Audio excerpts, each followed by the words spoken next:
UPI ಬಳಕೆದಾರರು ನೋಡಲೇಬೇಕಾದ ಸುದ್ದಿ. UPI ಪೇಮೆಂಟ್ನಲ್ಲಿ ಮಹತ್ವದ ಬದಲಾವಣೆ ಆಗ್ತಾ ಇದೆ. ನಾಳೆಯಿಂದ ಯುಪಿಐ ಪೇಮೆಂಟ್ನಲ್ಲಿ ಚೇಂಜಸ್ ಆಗಲಿದೆ. ಏನದು ಬದಲಾವಣೆ? ಇಲ್ಲಿದೆ ಡೀಟೇಲ್ಸ್. ನಾಳೆಯಿಂದ ಯುಪಿಐ ಪೇಮೆಂಟ್ನಲ್ಲಿ ಚೇಂಜ್. ವಿಶೇಷ ಅಕ್ಷರ ಚಿಹ್ನೆ ಇರುವ ಯುಪಿಐಗೆ ಬ್ರೇಕ್. ಸಣ್ಣ ಪುಟ್ಟ ವಸ್ತುಗಳ ಖರೀದಿ ₹1, ₹5ಗಳಿಗೂ ಜನ ಇವತ್ತು ಯುಪಿಐ ಬಳಕೆ ಮಾಡ್ತಾ ಇದ್ದಾರೆ. ವಿಶೇಷ ಚಿಹ್ನೆಗಳಾದ $%, ಆಸ್ಟರಿಸ್ಕ್ ಈ ರೀತಿ ಚಿಹ್ನೆಗಳನ್ನ ಬಳಸಿ ಯುಪಿಐ ಕ್ರಿಯೇಟ್ ಮಾಡಿ ಪೇಮೆಂಟ್ ಮಾಡ್ತಾ ಇದ್ದಾರೆ. ವಿಶೇಷ ಚಿಹ್ನೆಗಳನ್ನ ಬಳಸಿ ಟ್ರಾನ್ಸಾಕ್ಷನ್ ಮಾಡ್ತಾ ಇರೋದ್ರಿಂದ ಪೇಮೆಂಟ್ ಮಾಹಿತಿ ಕೂಡ ಸರಿಯಾಗಿ ಸಿಗ್ತಿಲ್ಲ. ಜೊತೆಗೆ ಫೈನಾನ್ಷಿಯಲ್ ಫ್ರಾಡ್ ತಡೆಗಟ್ಟುವ ದೃಷ್ಟಿಯಿಂದ national corporation of payment India ಸಂಸ್ಥೆ ವಿಶೇಷ ಚಿಹ್ನೆಯನ್ನ ಬಳಸಿ ಯುಪಿಐ ಕ್ರಿಯೇಟ್ ಮಾಡದಂತೆ ಸುತ್ತೋಲೆ ಹೊರಡಿಸಿದೆ.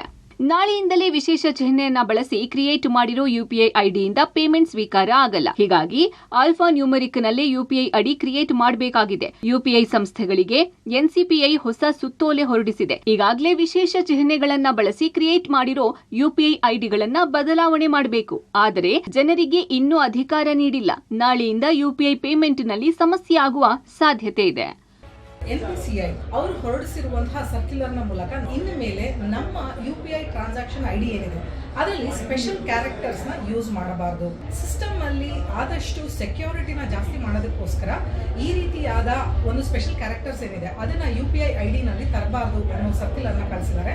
ಸೊ ಹಾಗಾಗಿ ನಮ್ಮ ಐಡಿಗಳಲ್ಲಿ ಸ್ಪೆಷಲ್ ಕ್ಯಾರೆಕ್ಟರ್ಸ್ ಇದ್ರೆ ಏನಾಗುತ್ತೆ ಅಂತ ಕೇಳಿದ್ರೆ ನಾಳೆ ಬೆಳಗ್ಗೆಯಿಂದ ಸಿಸ್ಟಮ್ ಅದನ್ನ ರಿಜೆಕ್ಟ್ ಮಾಡೋದಕ್ಕೆ ಶುರು ಮಾಡುತ್ತೆ. ಒಟ್ಟಾರೆ ವಿಶೇಷ ಚಿಹ್ನೆಗಳಿಂದ ರಚನೆಯಾದ ಯುಪಿಐ ಐಡಿಯಿಂದ ಪೇಮೆಂಟ್ ಸ್ಥಗಿತ ಆಗ್ತಾ ಇದ್ದು, ಸಾರ್ವಜನಿಕರಿಗೆ ಸಮಸ್ಯೆ ಆಗದಂತೆ ಹೊಸ ನಿಯಮಗಳು ಏನು ಜಾರಿ ಆಗಲಿದೆ ಕಾದು ನೋಡಬೇಕಿದೆ. Lokesh Kodagadala, public TV, Bengaluru.